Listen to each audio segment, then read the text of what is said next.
program. As we mentioned, Group A and C coming up next. And that's actually the final race for Groups M&O and the juniors as well, gents. Isn't that late in the program weekend already? It's just flying. Yeah, we should have some trophy presentations on the dais not too far away, so we'll keep you posted on that one. A and C coming up next, thanks to MPA Projects, Q&R, Group N, Group S, thanks to Exclusive Bodyworks, then Formula Fords and Formula Vs, and of course Penrite Oils looking after us all weekend, and a big thanks to the team at Penrite Oils, and hope you're enjoying the weekend for those of you that have come out. Don't forget, of course, merchandise available, folks, down at the Hinksman room. The slot car racing is underway for you. The racing simulator kiosk, which we haven't had a chance to get down and have a squiz, fellas. The high-tech oils display outside the ARDC offices down at Turn 1. And, of course, the V-Sport store down in the same area as well. And some car clubs that have come along to put the cars on display over at the South Circuit paddock area as well. Yep, Porsche club's down there with a bit of a display. Yeah, we get some big support from car clubs for the events. Of course, the other week with the Ferrari racing days, it was just a sea of red predominantly with a few other colours splashed in. And that mammoth cavalcade of cars that came from around the Balmain area along the M5 to M2, M7, and ended up having a big display of them out here on the skid pan. Absolutely fantastic to see, and Nathan Wong and a couple of his mates were up in a helicopter grabbing some fantastic shots. Great weekend. Weather-wise, overall it was okay. Not as bad as yesterday and not as good as today. Well, it doesn't get much better than this, does it? This is a lovely day. Yeah, we've turned out really well, and just catching up with some of the news down at the wings over Illawarra. It's been a great day down there since the weather cleared as well. A couple of the other Sabres and the F-18 Hornets are down there, and of course the big Connie, the Super Constellation, doing some flies as well. Down there a couple of years ago, and Alan said that he's been down there as well. It's a mammoth weekend and some very beautiful aircraft if you're into that kind of thing. Reg Darville, who is a long-term SA then SB competitor, was one of the old Qantas pilots who brought Connie back from America. And said it was just the most beautiful old aeroplane. Yeah, it wasn't flying when we went down. I think it was last year or the year before. It was technical issues meant that the engines needed some work, but unfortunately missing out this year. But if you get onto YouTube, I'm sure you'll see that and many other things happening. Cars are back out on track, John. This is our Group A and Group C. This is their final run for the weekend, and Darren Knight will be joining us on the mic in just a few moments' time. Darren's going through his notes furiously to make sure he's got all the latest information about the A and C grid. Well, they're a great category of cars because you've got V8s, you've got straight sixes, and little four-potter cars all mixed in together. And sometimes the more powerful cars, as we welcome back Daz, aren't always the quickest. We've talked about this all weekend. Afternoon, Darren. Good afternoon, John. Good afternoon, David. Good afternoon, everyone. Hope you're enjoying the inaugural Retro Speedfest, brought to you by the HSRCA. Thank you very much to MPA Projects for their sponsorship of the Heritage Touring Cars this weekend. Doing a great job, MPA, and it's great to have them sponsoring the events along with Penrite, of course. Very valuable, their support of this inaugural Speedfest. Heritage Touring Cars coming up next, the final race for Group A and Group C. Touring cars, the real thing, folks, the genuine article. These are not replicas in any shape or form. They are certificate of description, fully logbooked Group A and Group C tourers. Group C, of course, the types of cars we saw on the tracks from 1973 through to the end of 1984. And then we had the International Formula, created by the FISA, and that ran in Australia from 1985 right up to the end of 1992. And of course, then we had V8 supercars come into being in 1993.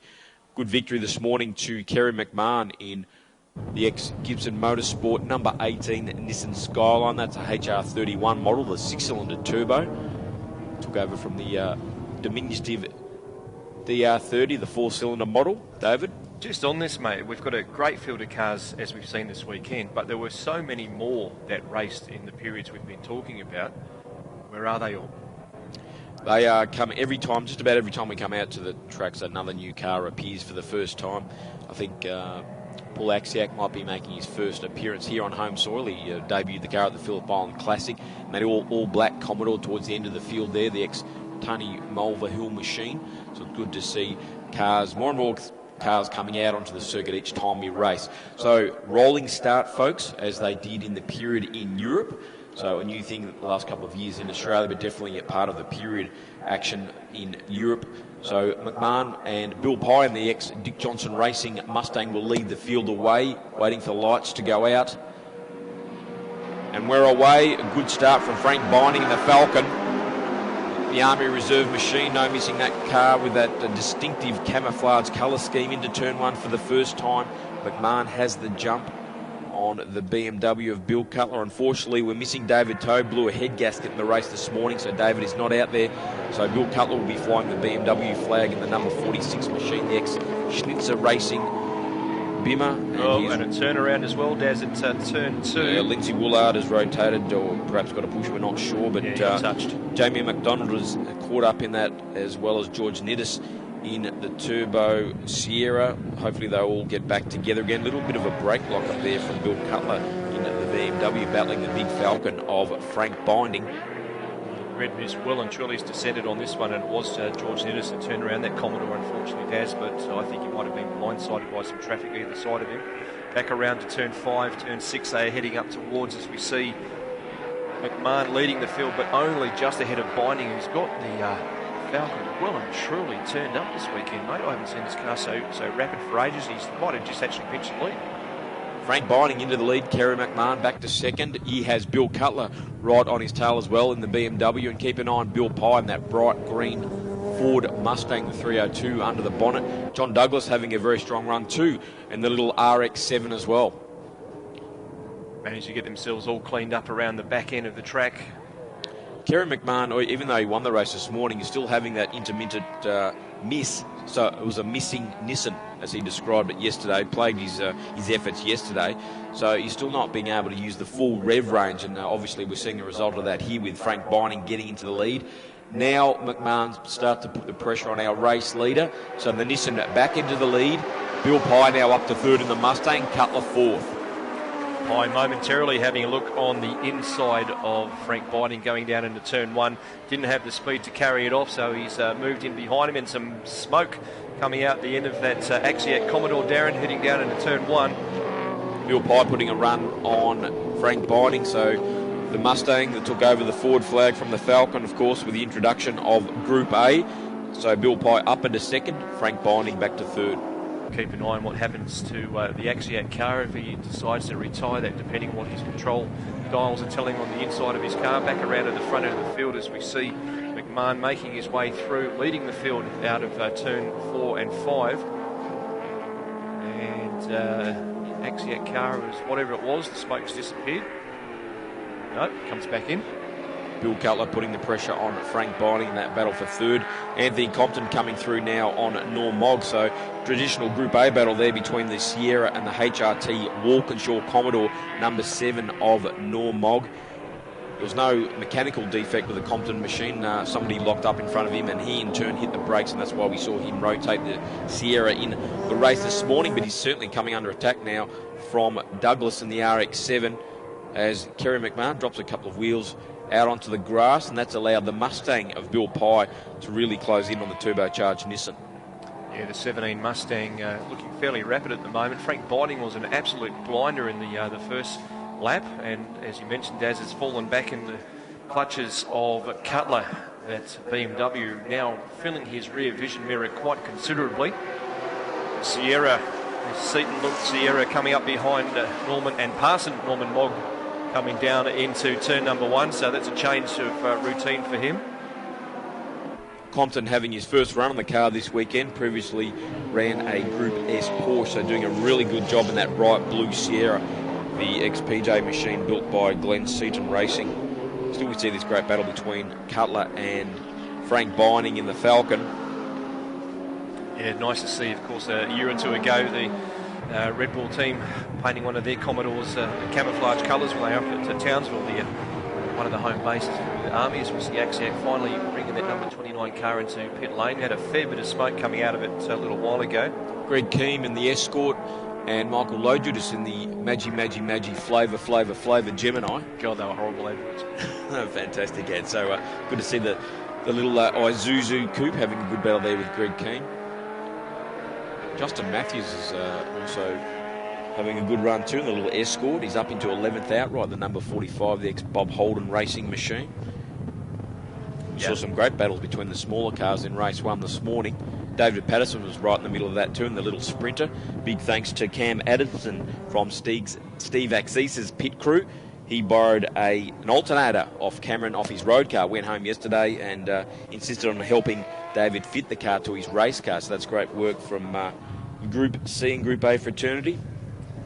Duck and dive coming down into turn 15, car number 45. That is Matthews just getting past one of the many Commodores out on track. I think that might have been Daniel Cotterill and the ex-Scotty Taylor, Kevin Kennedy Commodore having his first run with a car this weekend. Some brake lockups too coming into 15. As we see the field well and truly spread out, covering about 3/4 of the circuit at this stage. And there's a nose of one, I think it's one of the Sierras there, Daz, going into 16 now. Frank Bining looks like he's starting to struggle with tyres in the Big Falcon. Compton rounded him up pretty easy in the turbocharged Sierra. And some smoke from the number 83 Sierra, possibly. A bit of guard rubbing perhaps for George Nittis. With Lindsay Woolard right behind him. Those two cars were involved in that little contretemps at turn 1, just rounding up Bob Holden. Great to see Bob out there in one of his old Corollas. Of course, the 1966 Bathurst winner with Renault Altonen in the Mini. Great to have Bobby still out there and pedalling very hard. Wasn't able to get out for the race earlier today, Daz. Master cylinder issues, unfortunately, for that car, so good to see him back out there. On screen now, we have Tony Palliton, that ex-Gary Wilmington, ex-JS Jag with Brian Taylor from Queensland in the Anderson Brothers Ford Mustang, a car originally built by Bo Seaton for Don Smith. Ran at Bathurst in 1984 with the late great Donnie Smith at the wheel, and the Anderson brothers purchased the car in 85 and tried very hard, but unfortunately had a lot of DNS in the Australian Touring Car Championship in 85. Now it looks like we have a fire. Frank Bining's Falcon, bit of flame underneath the car, just on the exit there, or sort of on the infield there. Just a bit of unburnt fuel coming out the pipe, I think, there for Frank. Disappointing after a great performance this morning, David. Yeah, he was looking quite racy in the first part of this event as well. And as you said, Daz, maybe the tyres have gone, but he's taken the car off to the outfield at turn 15. Still a stinking hot exhaust, hence the flames coming out of the pipes there. Back to the action on track as we see the 17 car has got through. Bill Pye, yes, he's got the big DJR Mustang. Well, it's not a big car, it's quite a diminutive, sleek car, the number 17 machine, the Palmer Tube Mills sponsored car. Up into the lead, Kerry McMahon back to second. No doubt those ignition issues are still rearing their ugly head as he tries to fight that Mustang of Pye. Distributor or coil pack in those cars, Dad? Coil pack, but it's all got all sorts of fancy electronics on the top there. The miss is probably one of the hardest things to diagnose in any type of car, be it a road car or a race car. They've pretty much got it down to electrical. They don't think it's fuel, but they've been battling it all weekend, and probably some more work to do for the boys to sort that out. Compton up to third in the Sierra. Good battle here between Ed Singleton, the Roadways STP Commodore, and John Douglas in the RX-7, the ex-Berkeley machine. That's not the Clearahan car. There was also a Mazda sponsored by Berkeley, run by Chris Clearahan in the day. This is actually another machine. David Cox ran it at Adelaide International Raceway way back in 84. Weren't they a pretty rough thing to listen to first thing in the morning, the RX-7 was warming up if you've had a hard night, David? Yeah, revving anywhere from 2,000 to 7,000 RPM, settling into its own heartbeat at about 5,500. Yeah, bad luck if you needed some extra sleep. Yeah, it's great to have the rotaries involved in the heritage touring cars. Of course, massive diversity of cars in the field, with Pye continuing to lead it from McMahon. Not much between them though. Compton, Cutler, Normog, and the battle on the front straight here between Douglas and the RX-7, Ed Singleton in the STP Commodore.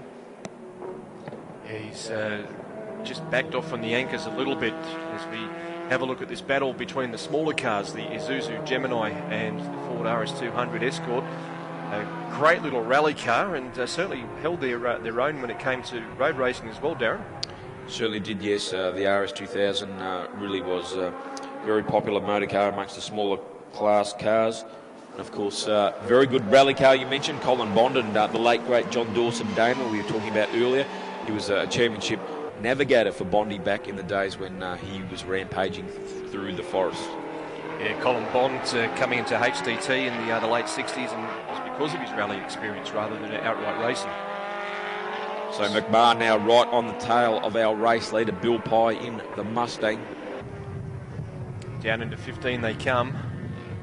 Pye covering the lines very well, a very experienced racer. Of course, running in Touring Car Masters, goes a little bit wide there in the Mustang. Ran Porsches for many, many years as well. Not many dummies come out of racing Porsches, and Bill is certainly one of the quickest campaigners of those cars over the years, and really has translated well in the Heritage Touring Car ranks at the wheel of that Mustang. Interesting the racing line that they're both taking as well. We saw Pye going out a little bit wider, McMahon just coming and kissing Apex a little bit tighter. Picked up maybe, a tenth or something like that. The V8 though stretching the legs, coming down the main straight here at Sydney Motorsport Park. Down into turn one they'll go, and we'll have 6 laps under our tyres with not too much time left in this one, we suspect.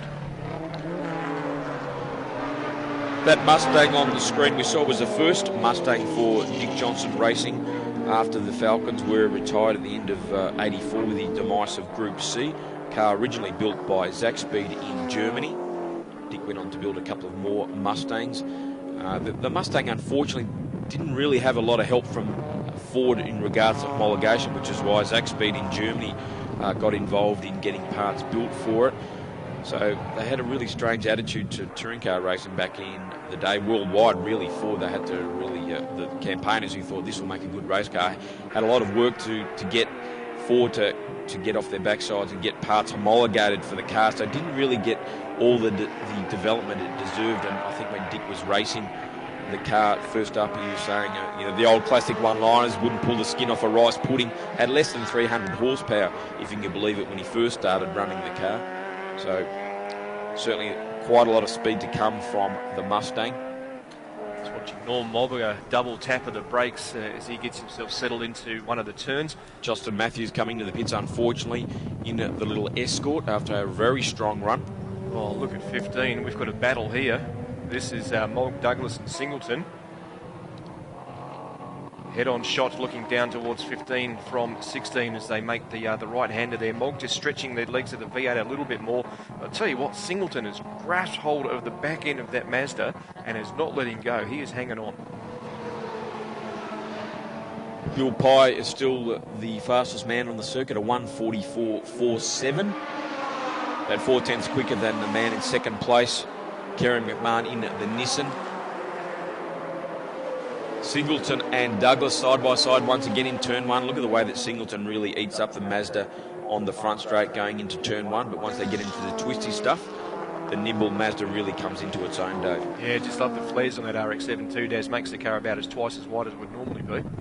What a controversy they created when Alan Moffat first wanted to run one back in the day. There's all sorts of hue and cry over the Mazda. It was in those days allowed to be logbooked as a touring car. Of course, these days you would look upon it as a sports car, but Moffat kept pushing with it and eventually was allowed to run as McMahon now really putting the pressure on Bill Pye. Gets up almost to Pye's door, taking a lot tighter line there. Yeah, just running out of brakes, I think, the McMahon car, because you had him right on the inside coming into the straight, and we could see that the Mustang just seemed to skip away a little bit further, and running out of room for braking was the McMahon Nissan. Something that the Mustang definitely didn't lack in the Group A days was handling and brakes. It really was a sweet handling car, and Dick Johnson actually says it's probably one of the best handling cars that he ever drove. Of course, the absence of outright power, I guess, helped a little bit in that regard, but it certainly was a sweet handling machine. Not a real heavy car, and did very well with the braking and handling, particularly against some of the turbocharged cars later on. Yeah, we can see that now with the Skyline punching out a little bit wide, coming out of turn 18 into the dirt and the boonies, while the Mustang just seems to held the line a little bit further. So we've got 8 laps completed. Cutler and Compton, Mogg, Douglas, Singleton, Moore, Cottrell and McDonald are your top 10 at this stage. So Singleton and Douglas are still side by side on the front straight. So all that hard work that John Douglas did over the twisty bits all gets blown away on the front straight, of course, with that trusty 308 under the bonnet of the Singleton STP Commodore. Coming through into lap traffic, our 2 lead cars as well. Some of the smaller cars, and it's paid dividends a little bit for Bill Pye. Gave himself a momentary breathing space, but all of a sudden McMahon seemed to have found his second win. He's less than half a car length off the bumper of the big green number 17 Mustang there, Daz. And we should mention too the car that Kerry is racing out there, the number 18 machine, that is on the market. So what a way to get into Heritage Touring Cars, one of the quickest cars in the country, who is really up for the battle with Bill Pye. So Kerry has another project on the drawing board. So this Nissan two-door number 18 is definitely on the market, folks. So come down, have a chat to Kerry. I'm sure he'll sharpen the pencil for you. Comes with a truckload of spares, almost enough to build another car, in fact. This ding-dong battle between Singleton and Douglas. Douglas has just picked up the lead again on the back part of the circuit, and Singleton seems to round him up coming down the main straight. As we'll see the number 32 Radiator Pine Mustang going across the line. That's Brian Taylor, 1985. Douglas up the inside of Singleton. Really turns in nicely. The RX-7, of course, a lot lighter car than the big heavy Commodore. At least 200 or 300 kilos lighter, in fact, than the Commodore. And John making the most of that as he battles Ed Singleton. Save on brakes as well, not as much mass to haul up at speed. So Pye continues to lead from McMahon. Bill Cutler having a strong run in third in the BMW. Just rounding up the Gemini of Kerry Post. Compton now starting to come to the battle with Norm Mogg. That's the battle for fourth. Now issues for Compton. Just as I mentioned him, he has the hand out the window. So problems for Anthony Compton in the number 75 Glen Seaton Racing Sierra. Challenging for fourth there, and looks like his race is going no further. Yeah, we just noticed momentarily we've got one of the Commodores beached on the inside of turn 1. That would be what Axiac. Out of that point of view, it's behind the grid building.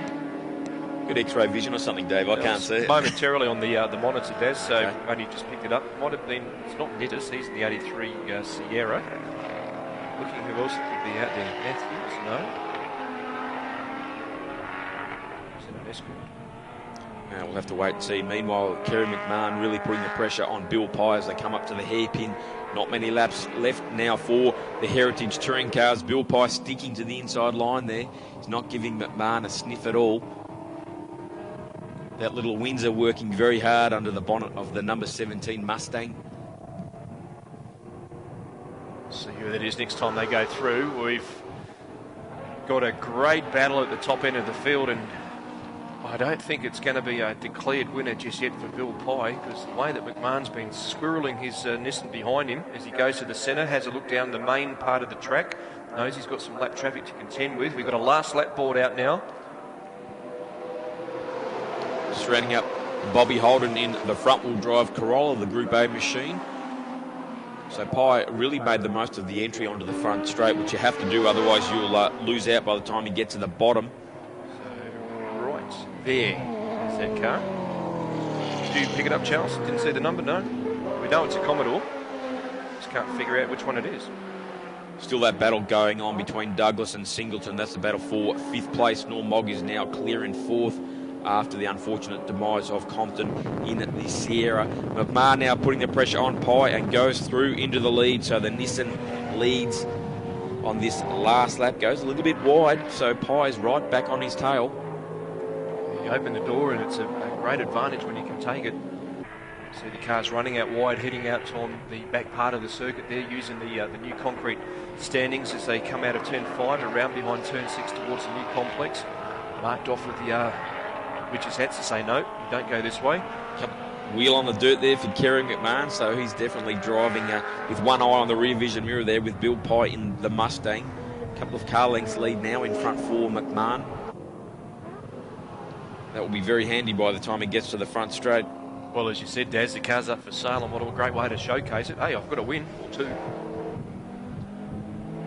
We've got an empty car trailer here. Be a good day to do the deal today as we speak. Coming down to the final part of this race. This will complete 11 laps for him in the next few seconds or so. So Kerry McMahon onto the front straight, and he will take out the final race for the Heritage Touring Cars thanks to MPA Projects. Group A and Group C, Kerry McMahon the winner in the Nissan. Bill Pye, great drive. Put your hands together, folks. A great effort from our two front runners there. Bill Cutler will bring the BMW home in third place, flying the Bimmer flag after the demise of David Toe in the race earlier. Noel Mogg will be fourth in the Commodore that Neil Crompton and Wyn Percy took to seventh at Bathurst in 1989. Douglas will just beat home Singleton. What a great drive those two guys had. So Douglas in fifth, Singleton sixth in the Commodore. Geez, they basically held hands in the second half of that race, didn't they, Daz? They weren't very far apart from each other all the way through. Still, we've seen some great small car action too on this final lap. Russell Keane in the Escort battling Greg Keane in the Escort. Sorry, Barton Moore, that is. Having a guest drive in the Bob Holden machine with Greg Keane right on his tail. Michael Lojudas in their little Isuzu as well, right behind him. It's the final stander of the Group C and Group A race, thanks to MPA Projects. Car 73 on screen at the moment. Bart Moore, a former Formula 3 driver. This time round driving one of the Ford Escorts, as you mentioned, and the Bob Holden Ford. Sounds weird, doesn't it? Yep, but Bobby loved the Escorts, and good drive there from Bart Moore, guest steering the little Escort. Then it's Greg Keane, Michael Lojudas. Jamie McDonald just beat home Daniel Cotterill in his first run in the ex-Scotty Taylor Commodore, so great action there from the two Commodores. So our top three, just recapping for the Heritage Touring Cars for our MPA Projects. Kerry McMahon, the Nissan, was first. Bill Pye in the Mustang second, and Bill Cutler in the BMW rounded out the podium. So the next time the Heritage Touring Cars hit the track will be at Morgan Park in Queensland in July for their all-historic meeting. And of course, they'll all be back here, hopefully. Most of these cars we should see back here for the Muscle Car Masters Father's Day weekend, the first weekend in September, and they'll certainly be putting together some really good racing. Yeah, it's a big event, the Muscle Car Masters here. It's in its 10th year. We do invite you all to come along and join us for that one. I'm sure our friend Luke West will have something special planned, being the 10th anniversary of the event.